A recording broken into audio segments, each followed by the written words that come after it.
Hihihihihi, au. Halo Rebahaners, dimanapun kalian berada, bagaimana kabarnya? Kembali lagi bersama saya John, melanjutkan cerita dari film Kramat pertama tahun 2009. Kali ini saya akan merangkum Kramat 2 Caruban Larang tahun 2022, dibintangi oleh Keanu, tidak pakai rips, dan sederet bintang-bintang papan atas lain. Cerita akan sangat seru sekali untuk diikuti, jadi langsung saja pasang handsfree, simetriskan khusus rebahan, kencangkan celana Anda. Selamat menonton dan cekicrot. Get it when I get back.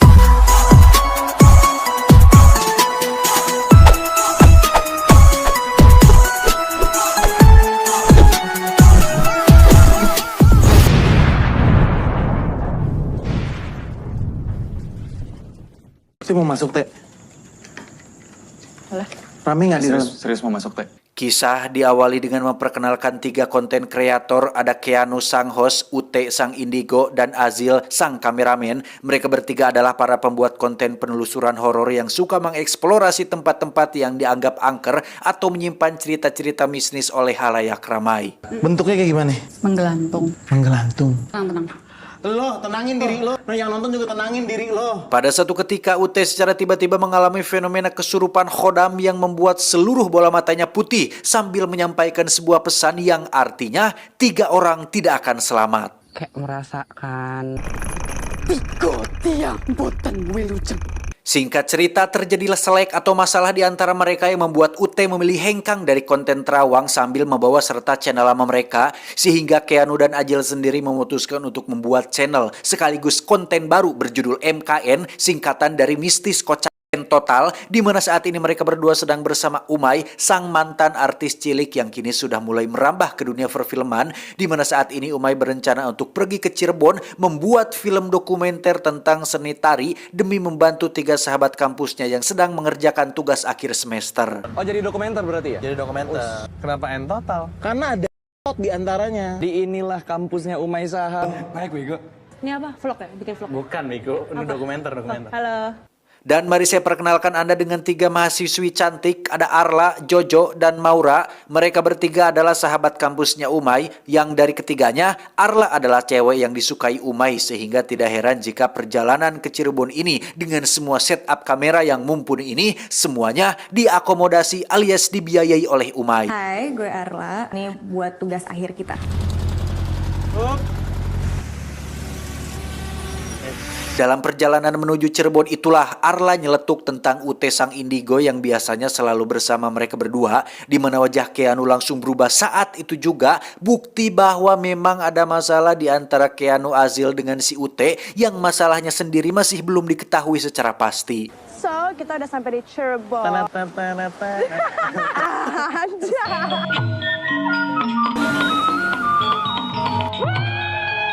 Terjadi sedikit pertengkaran antara Arla dan Umay ketika mereka berenam tersesat dan tak tahu arah jalan pulang, yang ketika pertengkaran semakin memuncak, tiba-tiba Kita bertiga juga kan? ya, terjadilah laka lantas ketika seekor kucing tak sengaja tewas tertabrak oleh mereka semua, yang karena tak ada pacul untuk menggali kuburannya sekaligus gelap tanpa ada penerangan, Umay pun memutuskan untuk hanya mengangkat kucing tersebut dan menggeletakkannya begitu saja di pinggir jalan. Maaf, numpang. Oh, ini alun-alun. Masjid. Tiba di kota Cirebon, mereka berenam pun langsung pergi menuju hotel yang sudah Umay pesan sebelumnya, di mana hotel tersebut ternyata agak sedikit lumayan kurang dan tidak layak untuk orang-orang kota seperti Keanu dan kawan-kawan, apalagi ketika ada beberapa mbak-mbak yang suka pakai bedak malam-malam berseliweran di hotel tersebut. Tambah yakinlah jika hotel ini adalah hotel yang memang digunakan khusus untuk melakukan kegiatan pariwisata birahi dan aktivitas memacu adrenalin di atas ranjang. Ini toilet kita. Ini kamar mandi. Saking sedih dan tidak terbiasanya Jojo tidur di hotel seperti ini, dia pun live di Instagram sambil curhat dan menangis di depan kamera, yang ketika Keanu memanggilnya ke depan pintu, tiba-tiba Mana Jul tidur pulas banget. Oke, bentar ya. Gak apa-apa kan, Jo? Gak apa-apa. Bentar. Keesokan paginya mereka semua pun pergi sarapan yang di sini kita akan diperkenalkan kepada seorang gadis lokal bernama Badriah yang akan memandu mereka menemui Mimi Kemuning, sang pemilik padepokan seni tari topeng tradisional yang ada di Cirebon. Orang asli sini dia. Ini Badriah. Tiba di lokasi, mereka pun bertemu dengan Pak Jalil yang merupakan penjaga padepokan ini. Setelah melihat-lihat seisi rumah dan dari semua benda antik yang ada di sana, ada satu kotak tua yang dilarang untuk dibuka, di mana hal itu adalah perintah dari Mimi Kemuning sendiri yang mungkin di dalamnya terdapat benda berharga yang tidak ingin disentuh oleh siapapun. Maaf. Pak Jalil pun menunjukkan satu kamar yang biasanya digunakan oleh para penari untuk menginap setelah melakukan pentas yang meskipun tempatnya agak seram dan keengebel, Arla dan kawan-kawan lebih setuju untuk nginap di sini daripada di hotel yang dipenuhi oleh wanita-wanita berbedak tebal semalam. Udah apa-apa. Kita main sini lebih gampang aksesnya kan. Kalau ini pakaian-pakaian biasanya Fotonya Mimining. Tapi nggak ada yang tinggal di sini, Pak. paling biasa ya. Di belakang apa? Kalau di sini Keesokan paginya Badriah pun datang sambil membawa sarapan yang ketika Arla dan kawan-kawan sedang makan, Badriah yang sedang bersih-bersih pun membuka kotak terlarangnya yang ternyata berisi foto-foto lama penari keraton sekaligus beberapa selendang dan barang milik si penari itu sendiri. Ini Baunya masih ini nggak, Pak? iya Bu. Tak lama setelah Arla menunjukkan foto dan barang tersebut kepada dosennya, mereka bertiga pun senang bukan kepalang ketika resmi mendapat proyek atau tugas akhir berupa riset terhadap sebuah tarian bernama The Lost Dance alias tarian yang hilang, yang kenapa disebut sebagai tarian hilang karena memang tidak ada penerusnya dan si pencipta dan penari itu sendiri hilang entah kemana. Kepriben sih. dulu ini legenda penari padepokan ini, Suryani ini. Malamnya, Keanu dan Ajil memutuskan untuk live streaming di konten MKN-nya yang ketika Maura diajak untuk melakukan penelusuran di sekitar padepokan, tiba-tiba muncul sesosok putih di atas pohon yang membuat Keanu dan Maura terkejut dibuatnya. Ya, kuntilanak tersebut ternyata adalah sahabat Azil yang kita lihat waktu di tempat makan tadi, di mana gimmick ini sengaja Ajil buat tanpa sepengetahuan Keanu sehingga terjadilah sedikit pertengkaran hebat di antara mereka berdua yang diakhiri dengan video klarifikasi seperti yang sering dilakukan oleh YouTuber-YouTuber Indonesia konvensional pada umumnya. Halo semuanya. Sebagai permintaan maaf kepada para viewers, Ajil dan Keanu pun akan mengganti konten semalam dengan konten yang lebih niat, yakni mendatangi sebuah rumah sakit yang dianggap sebagai tempat paling angker dan paling horor di Cirebon, di mana mereka berdua meminta tolong kepada Umay, Arla, Jojo, dan Maura untuk membantu mereka berdua menelusuri tempat horor tersebut. Ada di tempat paling horor di Cirebon. Jil, ayo Jil. Ini kenapa tempatnya kayak gini, Aku juga nggak ikut. kuat sumpah please. Karena ciwi-ciwi terlalu lemah dan penakut, akhirnya hanya 2 cowok dan 1/2 cowok lah yang akhirnya memberanikan diri untuk tetap melanjutkan konten ini. Entah apa yang ada di benak Ajil dan Keanu, mereka berdua nekat bermain jelangkung tanpa pengawasan ahli supranatural yang terkemuka atau seseorang yang ahli di bidangnya.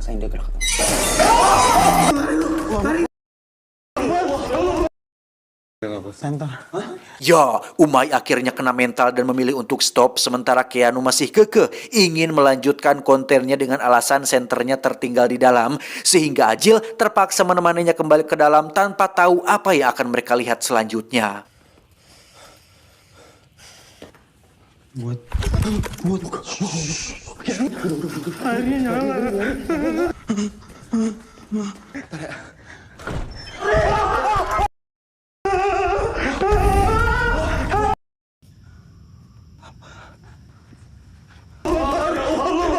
Dari live streaming mereka tadi malam, UT akhirnya tahu mereka sedang di Cirebon dan memutuskan untuk menyusul, yang karena mereka sudah terlanjur menggeingkan para hantu di tempat ini dan tak ada yang bisa mencegahnya, maka UT jugalah yang harus turun untuk menenangkan para dedemit yang mendiami tempat angker ini. Sampen. Batu depak kena aku. Siapa yang nyuruh main jelangkung di sini?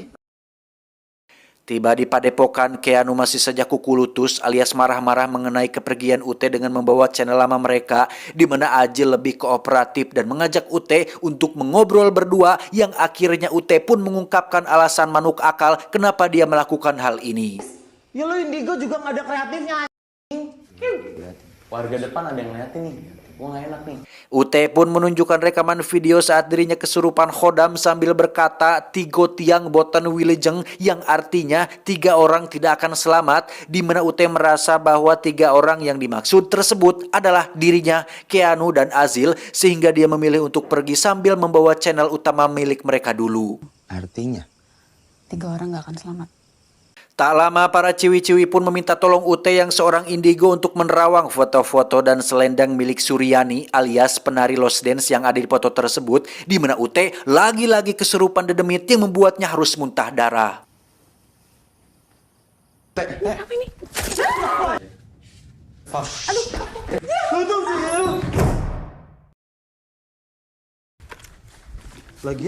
Pokoknya emang canda gila. Apaan sih? Udah nggak mandi, nyeker. Keesokan paginya, UT menyampaikan hasil komunikasinya dengan arwah Suryani yang pada intinya Suryani ingin agar tarian Lost Dance-nya dilestarikan, begitupun dengan Arla, Jojo, dan Maura yang juga ingin melestarikan tarian tersebut demi tugas akhir dan beasiswa, di mana cara untuk melestarikan tariannya adalah dengan membiarkan arwah Suryani merasuki salah satu dari ketiga ciwi-ciwi ini, kemudian akan menarikan tarian yang hilang tersebut tepat di depan semua orang. Berlokasi di pendopo Padepokan, Arla rela menjadi media untuk dirasuki Suryani demi bisa melestarikan tariannya, sekaligus mendapatkan beasiswa hasil riset tarian ini, yang tanpa buang waktu lagi, UT pun langsung memanggil arwah Suryani untuk masuk ke dalam tubuh Arla.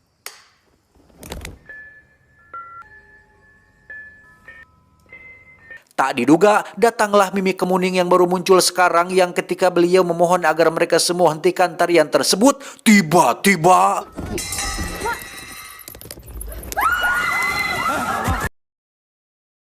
akibat kejadian terlempar semalam, Maura pun harus mengalami koma yang dokter sendiri tidak menemukan adanya cedera parah atau kondisi medis yang sakit, sehingga akhirnya Mimi Kemuning pun muncul untuk menjelaskan apa yang terjadi kepada Maura saat ini, bahwa jiwanya sudah dibawa oleh arwah Suryani ke alam lain sebagai akibat dari keputusan mereka melakukan tarian hilang yang terlarang ini. Bisa jadi mati suri sih. Sukmanya di alam lain dan bisa jadi Suryani yang nahan. Kalau menurut diagnosa secara medis, semuanya sehat. Oh, bangun yuk. Ya kemungkinan begitu, karena memang... Pak, bentar ya Pak. Gue pengen cabut, tugas gue udah selesai di sini. Cara nyelamatin Maura apaan? Dan lagi, terjadi ketegangan ketika UT memilih untuk lepas tangan terhadap masalah ini, namun setelah Keanu mengeluarkan akting nangis dan sedihnya, barulah UT berubah pikiran dengan duduk baik menemukan apa solusi untuk bisa menyembuhkan Maura. Ute tahu cara nyelamatin Maura, tapi dia milih untuk diam. Itu keputusan kalian untuk ngelakuin ritual ini. Gue dong emang ada resiko. Jangan pernah datang lagi. Nggak ada baik-baikan. Gue nggak mau kenal sama lo lagi. Sesayang-sayangnya gue sama lo, gue nggak akan cari lo lagi. Keringet ini. Kalau bau menyan. Dan ternyata solusinya adalah mereka semua harus melihat secara langsung tarian Suryani tersebut. Namun kali ini bukan Suryani yang datang ke alam kita, melainkan kita yang datang ke alamnya Suryani, yang caranya sendiri adalah dengan melakukan ritual pati geni alias dikubur hidup-hidup di dalam tanah. Kata Ute tadi, ritual pati geni, pindah ke alam lain dengan cara dikubur hidup-hidup. Menggunakan peti kayu berukuran besar, mereka berlima pun akan dikubur hidup-hidup terkecuali UT yang akan menunggu di luar. Namun setelah mendengar fakta bahwa Keanu dan ciwi-ciwi berisik, mewek, dan menjerit-jerit tanpa henti, UT akhirnya memilih ikut daripada membiarkan mereka berjalan sendiri di dalam dunia goib nanti. Tinggal tarik aja.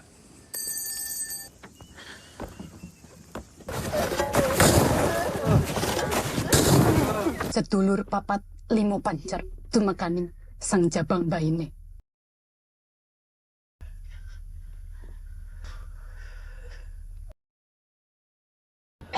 Gue tarik aja ya, Teh. Ken jangan. Bismillahirrahmanirrahim. Ken.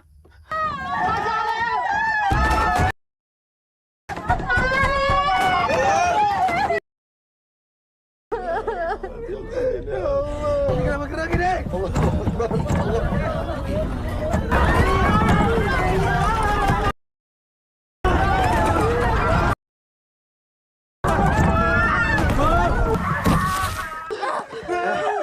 Setelah melewati ketegangan yang sesak dan gelap, mereka semua akhirnya berhasil sampai di alam goib yang mungkin akan mengingatkan Anda dengan keramat pertama ketika Poppy dan kawan-kawan mencari Migi di alam ini dengan pantai Parantritis sebagai portal masuknya. Yang benar saja, muncullah Poppy, Migi, dan Sada yang masih terjebak dan sedang mencari jalan keluar dari alam goib ini.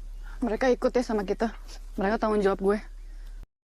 Mereka bertiga pun akhirnya bergabung dengan Ute dan kawan-kawan, di mana mereka harus berjalan di antara dua buah batu dengan posisi mundur untuk masuk ke dalam mode gelap yang merupakan tempat tinggalnya para dermit berkumpul dan berkerumun. Kok gelap? Sumpah gelap banget, gelap banget. Gelap beneran. Sekarang kemana, Teh? Setibanya di sana, Ute kembali kesurupan sosok nenek-nenek yang menjadi turis guide atau pemandunya alam goib, di mana Umay disuruh untuk mendekatkan kupingnya kepada salah satu teman si nenek yang ketika dilihat ternyata adalah seekor pocong yang sedang rebahan tepat di atas rerumputan. Anjing, apaan tuh? Assalamualaikum.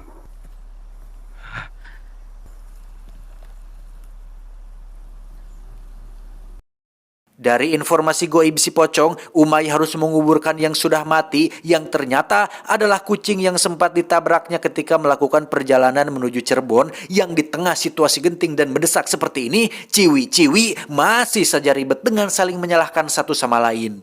Gua nggak tahu kuburan, nggak tahu kuburan. Karena lo harus kubur. Lah kenapa jadi gua yang nabrak aja? We are all in agreement. Ska, it's your responsibility now. Ini sekarang. Erak. Setelah menguburkan si kucing, mereka semua pun melanjutkan pencarian yang di situ ada beberapa penambang batu yang sedang bekerja yang kemungkinan adalah arwah para korban penjajahan Jepang. Yang tak lama muncullah arwah si Jepang sendiri yang membawa seonggok kepala yang memberikan pesan dalam bahasa Jawa kepada mereka semua.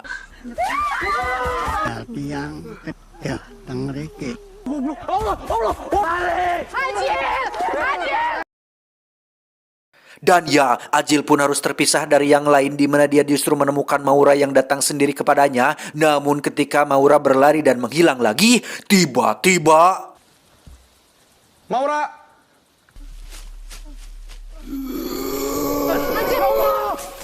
ya, setelah Ajil didatangi oleh sesosok genderuwo, dia pun berhasil kembali bersama Ute dan kawan-kawan tepat saat ada si Jepang yang hampir menebas kepala si Jojo. Mereka semua pun langsung lari terbirit-birit dengan beberapa jasad penari yang tergantung di atas pohon.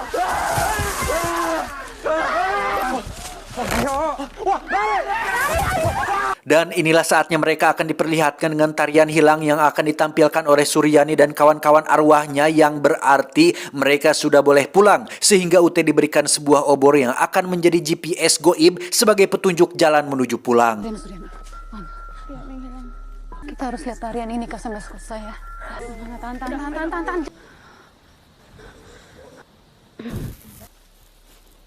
Tak lama mereka pun bertemu Maurai memakai topeng sambil menari, yang ketika dia ngapung ke atas, itu tandanya arwah Maura sudah kembali ke rumah sakit, sehingga sekarang mereka tinggal mencari portal menuju pulang kembali ke alam manusia. Tiba di lokasi exit yang menjadi portal jalan keluar, satu persatu dari mereka pun loncat ke bawah terkecuali Migi, Poppy, dan Sada yang ternyata tidak bisa pulang karena sudah terlalu lama berada di alam ini yang meskipun bagi mereka bertiga hanya beberapa jam, tetapi di dunia nyata mereka sudah menghilang selama kurang lebih 13 tahun lamanya. Bismillahirrahmanirrahim. Kan. Ayo Kak. Gak bisa. Kita udah kelamaan di sini. Aku udah janji Kak. Kak, maafin aku.